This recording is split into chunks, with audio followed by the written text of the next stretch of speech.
Hello, everyone. Say anything to anybody? Hello. Hi, everybody. Peace.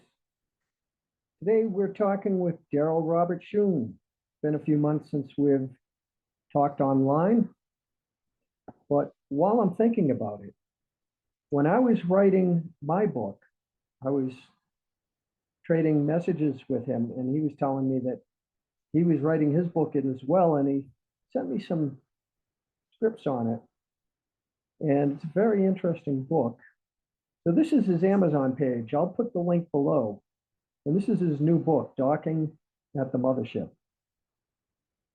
And it says it's Darryl Robert Schoon's memoir is composed of thoughts written during a period of enlightenment and articles in which he predicts and explains today's economic crisis. I've read several of his books. I've read Time of the Vulture. I read Letter to the House Select Open Committee. And I read You Don't Always Get What You Want, which is a fictional novel, but it's based on his real life. And then I started reading The Light in a Dark Place, and I lost that. So I'm going to have to get in it. That's from his time spent in prison. Go to his page here. He even has a video there. Will the U.S. government confiscate gold?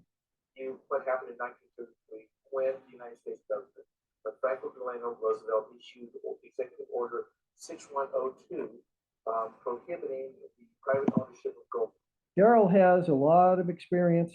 And the thing I love about Darryl, he's faced adversity, and that adversity hasn't jaded him or damaged him in such a way that he now becomes negative and wants to hurt other people, or, you know what I'm saying? And a lot of good information. If you go to the Amazon page and buy it, if you have a Kindle membership, I think a lot of his stuff is fairly inexpensive using the Kindle. We're going to break the discussion into 3 videos. So enjoy. Please leave any comments below. If you have any questions, when you leave comments and questions, it's questions that I try to ask them the next time I talk to them. In fact, in this video, you'll see there are a couple questions that people have asked me to ask him next time I talk to him. All right, enough of my rambling. On to the video. Peace. Well, that's the average. That's the average attention span these days, anyway. The average ability, the ability of the human brain to hold a thought we're approaching that 5 minutes. Absolutely, man. Well, you know how I notice it is, you know how YouTube started doing these like shorts now? Like these videos only last like 30 seconds or a minute. Or a minute, yep, yeah, absolutely. And it's like, it's like the stimulation, is well, yeah, they pepper you because of what Darryl just alluded to. They realize that we are a popcorn society. We have been for who knows how long. They realize that the average bear has got like 27.5 seconds of attention span. That's right. Am I right? And That's right. they just blast stuff at you, and we're like all day long. Well, you know what I think they're trying to, as if they didn't have enough money, as if they needed to further monetize their hold on our attention. Well, now, I don't want to diatribe too much, but you just, when you said that, what popped into my head. Do you remember from a couple hundred years ago, I think he was a great economist. Was it Adam Smith? I think it was. Adam Smith, Wealth of Nations. Yes. And didn't one of his thesis in there or something to the effect say, he talked about essentially, it's been a long time, but it just popped into my head where he alluded to that, ultimately at the end of the day, right? I mean, if you're a profit-oriented business, to make profit, okay. But then, how much is enough? Yeah. And oh, by the way, isn't part of the crux of a business to also, besides support customers, support, the workers themselves? In society, social contract. Yes. The social contract. Right. And where do you underline social contract? Yes. That in the face of greed is never ever acknowledged. Right. So where do you draw the line? How much is enough enough? Well, you know, Until the employees, sorry to interrupt, become total until they have- slaves. until they have a At revolution. that point. Absolutely. They don't draw the line. And because of that, we're in where we are. But that's what my, you know, the point is that before I started studying money, which was in the 1990s, all right, I never looked really, I liked money, but I never really studied it per se. After being in the Haight-Ashbury, all right, and having my clock turned upside down and my reality sock basically turned inside out, you know, it was like what I really began far before I began questioning money was questioning reality. What is this phenomenon? All right. Who are we? What the heck is going on? All right. I mean, what's happening? And what happened is that I came to certain conclusions about the context before I started studying money.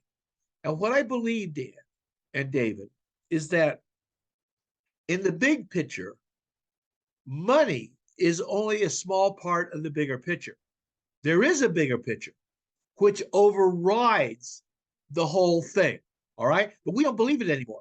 That's what my belief is. In the 20th century or 21st century now, we have cultural superstitions.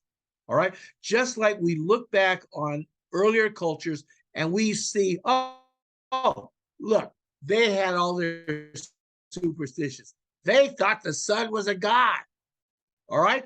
And in fact, what we think one of their superstitions was that there even was a God.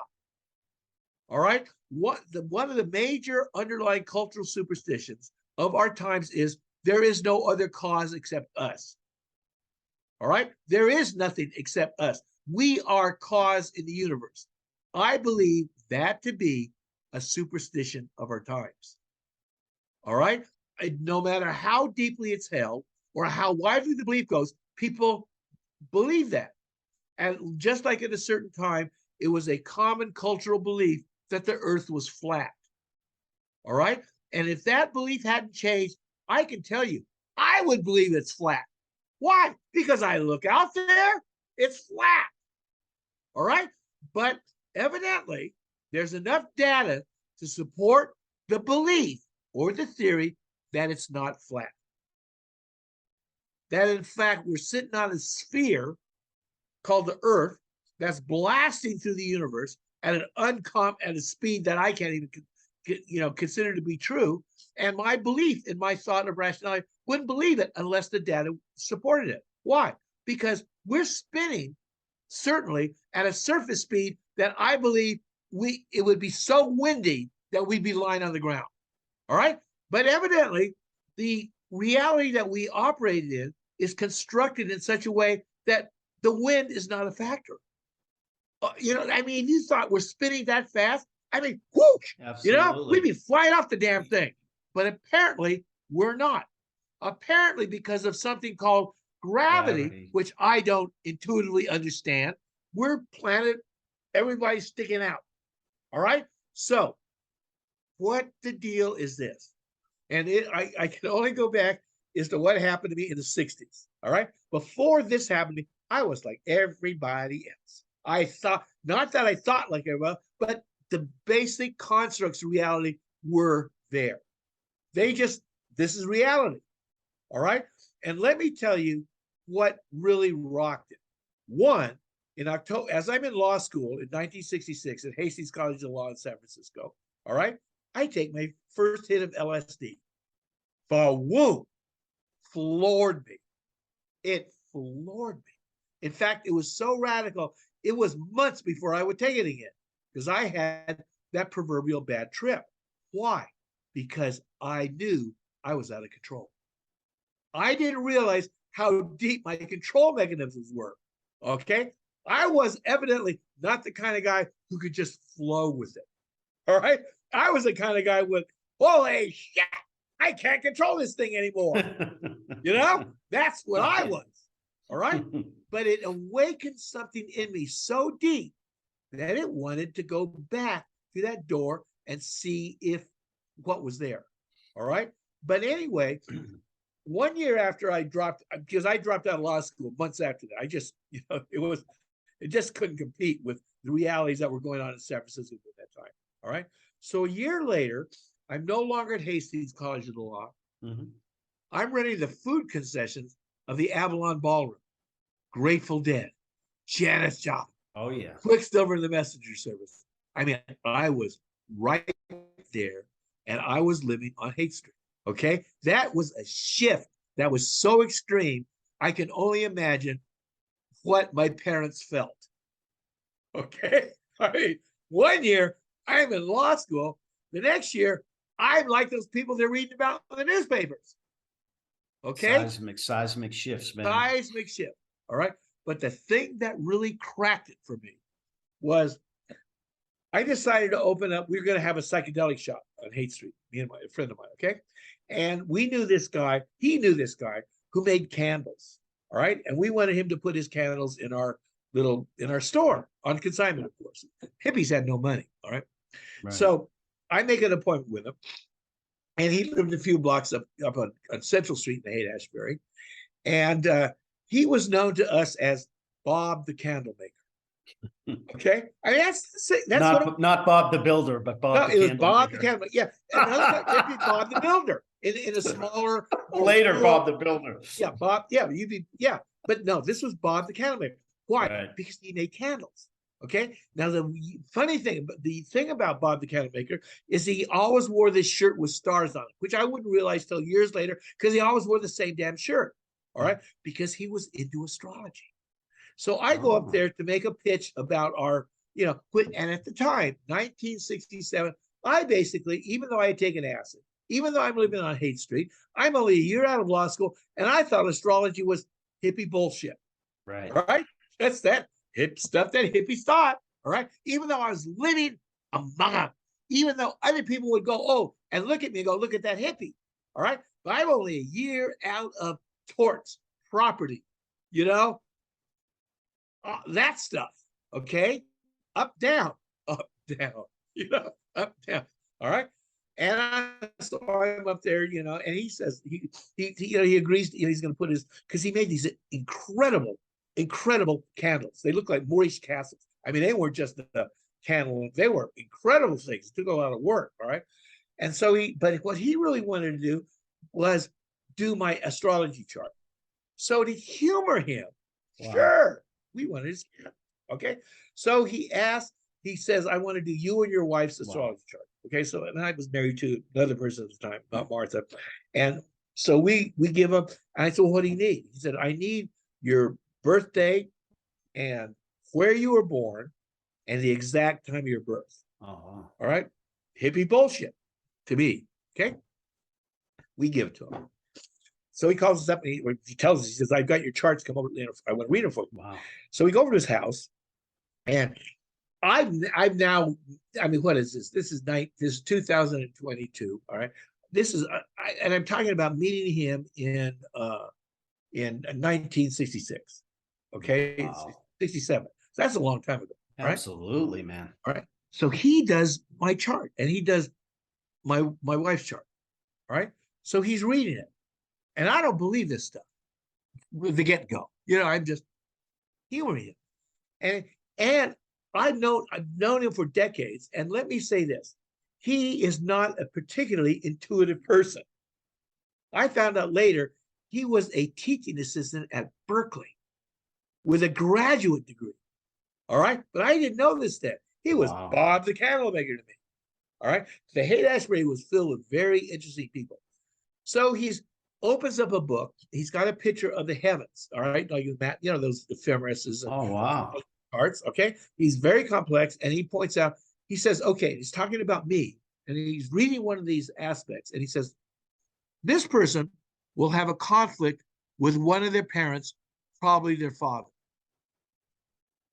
Now, I am 22 years old.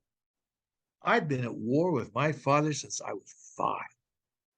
And I mean war.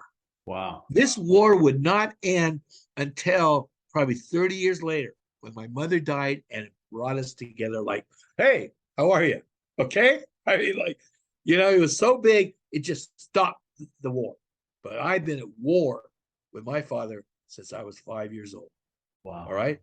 Now, holy smokes, that was a direct hit. Okay. Absolutely. Okay. Blah, blah, blah. So then he goes on, he goes to my wife and he says, because he's reading it from a book. He's not like, he's not like psychic. He's, this person has a certain conjunction between certain planets, like, blah, blah, blah, blah, blah, blah, And he says, this person with this aspect will be separated from one of their parents at an early age, leaving them very insecure. Her mother had died when she was 12 years old and blew her out. All right. Another direct hit. 2 for Now, 2. there I am, 2 out of 2. I don't know what else he said, because those two were so big, it wasn't by accident. All right. When I was in college, I had taken psych courses and I knew about Kretschmer and his mesomorphs and his endomorphs, and which is basically fat people are like this, skinny people like that. I mean, that's pretty basic. And that's what psychology was teaching at the time. Physical characteristics according to personality. This, which made no sense to me, was so, it was like, holy smokes. So I'm walking home, and on my way home, I was thinking about what just had happened. And the thought came to me that if this was true, if astrology was true, I mean, I didn't know if it was true, but it certainly blew a hole in my thought that it wasn't true. All right. I could no longer say this wasn't true. And so if it were true, what it meant was this. Each and every one of us was connected to the universe. How? How did that happen? Because if I had a chart, which I did, which we all do, whether it's written out or we know about it, or anybody's ever done it, that explains my life path, and the chart was constructed from a map of the heavens, which is the universe, that meant we were connected to it. All right? And the second question was, if this were true, where was the free will? If I was going to have a war with my father, it had nothing to do with him being an asshole or me being rebellious or none of that. Or if my wife was insecure, it had nothing to do with that because it was baked in the cake. It was baked in the cake.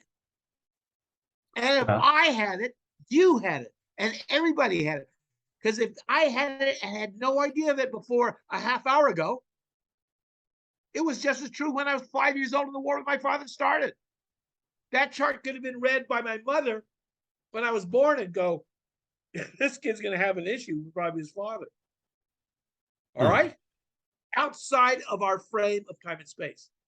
So you got to realize how radically upsetting that was to the superstitions of our culture. Just took the thing inside out. And that's why the hippies started looking at reality, not just because of acid. Acid opened us up. But what we found about reality, that's why we started believing in astrology, reincarnation, started going to India, oming, meditating, natural foods on the net back in the 60s. All right? So, open the psychic phenomenon. So by the time the idea of money reared in my head in the 1990s, I had a very different view of what this phenomenon was than most anybody else. My view was so radical, I just stopped talking to people.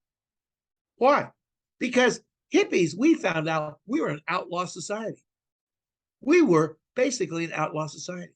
You know how all the crap now is, oh, they're going to turn us into a police state. Oh, there's going to be a police state. We lived through a police state. We were at the butt end of a police state. All this stuff now, marijuana is legal, sort of now. 40 years ago, people were getting life for a joint. So don't talk. So when people talk about, oh, we're going to be a police state, I have very short patience when they start going that way. We've been in a police state. It was just other people that were going to jail. And because it wasn't you, you didn't think we were in a police state. Now that you think they're going to do it to you, you're all up and huffy about a police state. We know what a police state is. Alexis de Tocqueville, who wrote a book called Democracy in America, predicted that America in the future would become a tyranny. Mm-hmm. And what was his basis? He says, when rule is determined by a majority, they are capable of doing things that override the rights of a minority because they have the majority and do not believe it to be a tyranny. Them, it's just majority rule. All right? We were the minority, the hippies. All of a sudden, this is how the tyranny happened. Richard Nixon is sitting there as president. All right? And he, Ehrlichman, this is back in the 70s, all right? Oh, yeah. And Ehrlichman said later this. He said this. He said, we had two enemies, anti-war hippies and black civil rights protesters. And we couldn't throw people in jail for being against the war or for wanting civil rights, but we could throw them in jail for drugs. And that's when it started. All right? That's when it started. So you take that framework, which I was, now, if I wasn't who I was at that time, I wouldn't have that point of view. But you're now talking to somebody who has that point of view because they were there and these things didn't happen. All right? So we live looking at reality like that. Wow. All right? For decades. For decades. All right? So that formed the way I saw America or the way I saw this country that we're in. So by the time the 90s rolled around and I began studying money, now why did I begin studying money? Yeah. I had never taken an econ course in college.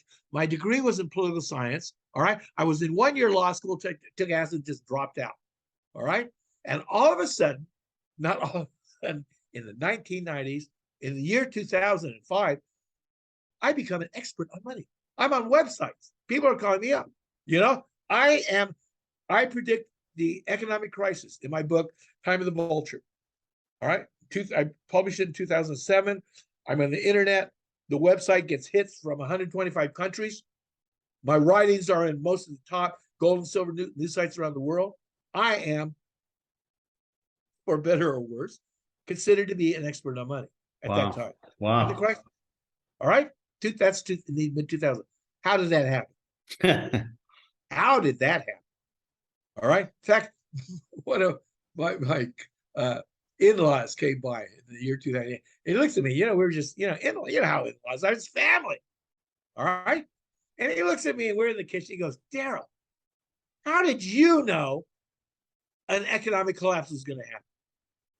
Because he didn't.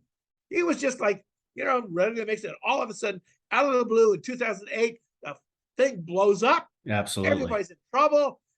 And, and I became known as a person who called it. And a couple of years later, he's at my house. He goes, how did you know?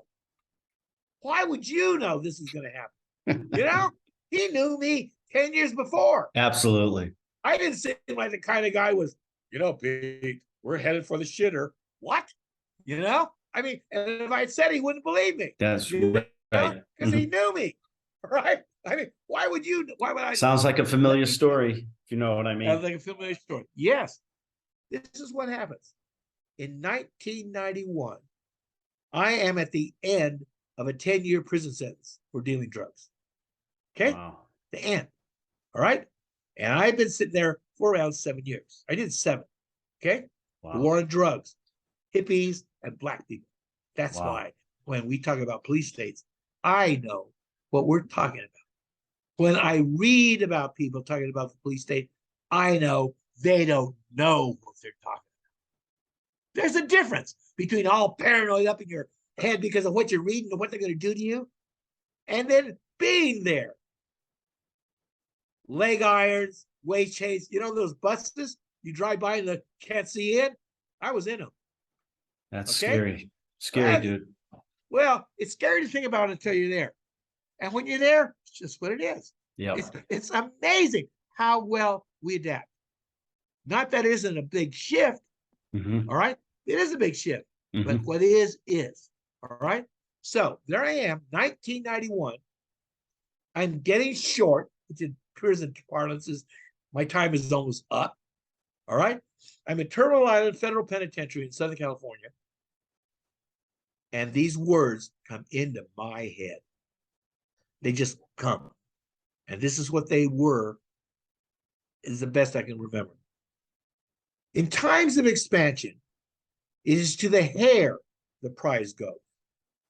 Quick, risk-taking, and bold, his is a wisest bet. In times of contraction, however, the tortoise is favored. Quick only to retract its vulnerable head and neck, his choice is preferable to the quick and easy of the hare. Every so often, however, neither the hare nor the tortoise is the victor. This is the time of the vulture. And the vulture feeds neither upon the stored up wealth of the bear, which lie buried beneath the rubble of economic collapse, or the passions of the bull. The vulture instead feeds upon the blind denial and ignorance of the ostrich. The time of the vulture is at hand. Mm. This comes to me in 1991 out of the proverbial blue. All right? I mean, out of the blue. And I write these words down because they are uncommon. And even for a person who's taken more acid than a normal person should take, if you should take any at all right? And having had all these strange things happen to me, this was not the kind of thing that you wake up and go, oh, I wonder what kind of thoughts, kind of coming in. No, this was odd and unusual. All right? So I write them down. At the time in 1991, there was no sign of an economic collapse. Nothing. Went back and, Googled 91, and there was a real estate contract, but nothing Yeah, I don't think so. Yeah. I mean, years much later. To your point. Yeah. Yeah. So what happens is 6 months later, I'm back out on the street, so to speak. Prison parlance, out on the street. All right. And I'm in San Francisco, and I started studying money. I turned to Martha, my wife, and I said, what the heck am I doing this for? I'm a hippie. I mean, hippies weren't very much into money at all. Right. All right. Absolutely. I mean, we consider that a construct. I mean, who the hell needed money to give this shit away? All right. To share it at the very least. All right. And so I become obsessed. I start reading on the internet. I'm looking at credit, debt, gold, and silver. That's how I run into Adam Smith. That's how I ran into Professor Antal Fekete. Wow. Brilliant mind on the internet. All right. I mean, I am into this stuff. So, by the time 2004 rolls around, when my friend from law school, Marshall Thurber, puts together a group of people he called the Positive Deviant Network, which he considered to be high achievers, but out of the box thinkers. All right. There's around 70 of us. And Marshall puts us together. Marshall knew Bucky Fuller. He studied with Bucky. He studied with Edwards Deming. He's the guy who transformed Japan.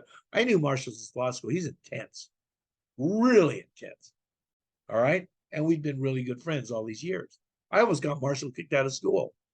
All right. In law school. There we were. We were first year students at Hastings. All right. Marshall's gung ho. He wants to change the world. Kid from back east. I am bitter. I'd already been. We're in the late 60s. The war in Vietnam is going on. They want to throw our asses in jail to go support a goddamn dictatorship, CIA war. I mean, I'm tapping it down. I'm out of this box. Marshall goes, no.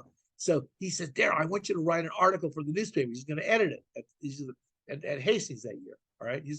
If the news, I go, I'm not doing nothing. Write an article, write an article. So I wrote an article, ultimately, and Marshall put it on the front page of the Hastings Law School newspaper. Front page, right there. All right. Here's this is not the Onion, Dave. You know, the joke place. This is voir dire, Hastings Law School newspaper. And the article headline was, Church Liable for Acts of God. All right? And now an act of God, legally, is anything that there's no cause for except a natural disaster. Force majeure. Yeah. In contracting terms. Yeah. It's just a horrible disaster, an act of God. No one is liable for that. And he put my article, the church is responsible for an act of God, on the front of a major law school newspaper. Oh, my word, man. Okay. And I basically said that, you know, God being just would not allow an injustice. Now, there's lots of injustices, but in his name. All right. And because they call it an act of God. I said, so therefore, it can't be true. There must be a solution. And I said, there is a solution. There are institutions that are, they get tax breaks for being acknowledged as agents of God. Now, agency is a legal term that means you are connected and an agent and acting on behalf of that organization. So I said, your house burns down in an act of God, like, you know, forest fire comes through, you lose everything. You should just be able to write up the damages, go down to your local church and hand them the bill, and they should pay up. That was my thesis. Well, when the dean of the school read this and he saw this was happening, he called the student body in. He said, if that newspaper goes out, I'm going to shut you down and I'm going to kick Marshall out of law school. The newspaper never was distributed. Okay. Marshall and I remain really good friends. All right. Even though, well, he was the one who wanted the article in the first place. Wow. So in 2004, when he puts together this group of people, around 60 or 70 people, the dues were $5,000 a year. We met 4 times a year, and we just exchanged thoughts and ideas. Marshall considered all of the people in that group to be deviants, positive deviants, people who deviated from the norm. All right. Okay. Because Marshall's theory was, in times of great social change, the answers are not found in the middle of society. They're found on the fringes. Extreme. Yeah. Extremes. Now, it doesn't mean that every idea from the extreme is going to be the new paradigm, but whatever it is, it's out there in the extreme. And it, as you move through the shift, those ideas get closer and closer and closer towards the middle, and eventually become the core of this new paradigm. All right. So that's what Marshall calls positive deviance. People who were way at the extreme, did not think according to the box, but had ideas. So he put this group, and Martha and I were members of it. All right. So in 2007, I decided, well, no, this is what happens. This is what happens. This is how, this throws more stuff on the fire. All right. That's 2004. Marshall puts this group together, and Martha and I are part of this group. We meet 4 times a year. Very interesting group of people. All right. In 2005 or 2006, we run into a psychic. Now, I'm not much into psychics, but because I'm a hippie, Edgar Casey, we knew, you know, it was part of the milieu, the cultural stuff that we did not dismiss out of hand. All right. As the parent culture does. The parent culture, their superstition is anything that you're not rationally thinking of, anything that can't be duplicated over and over again is not true. All right. That's why there is no God, because you can't prove it. All right. That's because the only thing that exists is the material world right here, because we can prove it exists. Anything other than that is a crap shoot. So you. That's basically how the parent culture thinks. All right. Being a hippie, we didn't think like that. All right. Big holes in our head where all sorts of crap blew through. All right. So we weren't that disposed to turn down the idea of psychic phenomena. Okay. One of the people we really followed was Edgar Casey. This psychic who in the early, part of the 1900s predicted these massive earth changes that were going to happen. All right. He predicted that a golden age was going to come after these earthly things. And we, being hippies, believed it. I mean, we believed it. Just like those people who go to those churches and they read the doxology. In him we believe and have our movement, blah, blah, blah, blah, blah, blah, blah, blah, blah, blah, blah. Blessed be the tie that binds, blah, blah, blah, blah, blah, blah. Well, we had our own loose form of doxology, which we sort of shared. And psychics were a part of it. All right. Well, we go and run into this psychic, never heard of him before. And he was rather extraordinary. All right. So I go and we don't know him. And he's supposed to be real good. All right. Comes with the highest recommendation. All right. And what you did was this: when you had your meeting with him, you wrote down the names of people who they called were in spirit, which were to us were dead. All right. But to the mediums, to spiritualists, they weren't dead because you never die.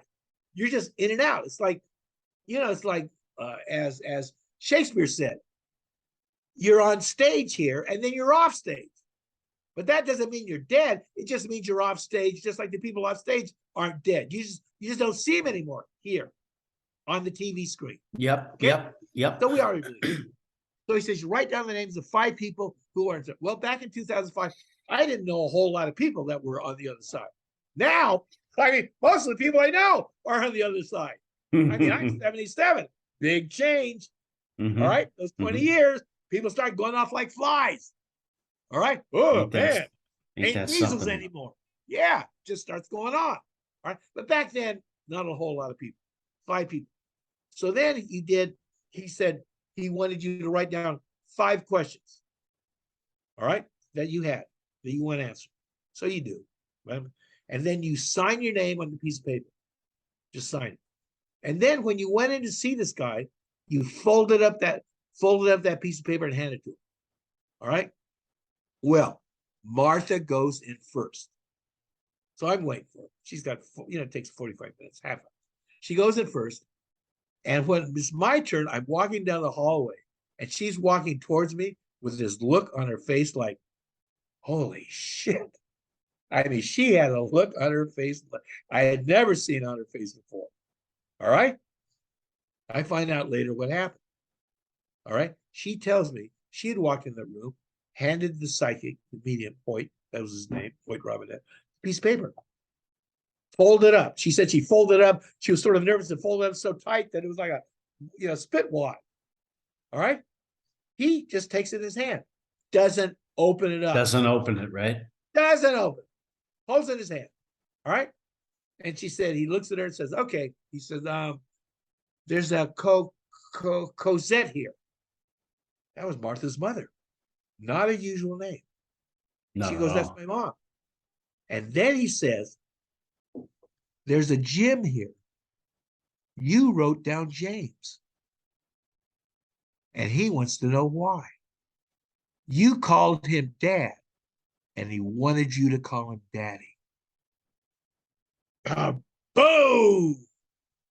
Amazing. A direct hit. Just like that astrology thing with me back in the 67. Direct hit. Her father's name was James, but he was known by Jim. But when she wrote his name down, she just wrote down, James Hilda. Okay. And the rest was true. Amazing. Did want her to call him Daddy, but it was the war in Vietnam. And he was way up in the National Guard. All right. She didn't find out till later he was against the war too. But he didn't tell her that. All right. So there was that stuff. Yeah. So what happens is that Martha says, that's what the psychic told her. Martha says the next thing that happens is her father starts speaking directly through Hoyt, through the medium. Oh boy. Sits up in the chair, and Jim, her father, says, well, I finally got the floor. All right. And Martha said he answered her 5 questions. She had numbered them. And he answered the question by the number. That's why when I saw her walking down that hallway, a half hour later, she had that look on her face. I didn't know this. I didn't know what had happened. So I go in that room and I hand Hoyt my piece of paper, which I just folded up. He doesn't open it up. He doesn't read it. He just holds it in his hand. And he says, there's a May here. I go, that's my mom. He goes, yeah. And then he said, there's a Hamilton. Now, this is my father who I had the war with. All right. And Hoyt is sitting there and he's listening and he goes, he wants me to know that he's a part of this project. Wow. That altered my relationship with my father. Because I'd always known my life was very bizarre. And I already knew that it was a get-go. We were going to be at odds, you know, that is the thing. But then he says, I want him to know that he was a part of this project. So there was this thing going on. All right.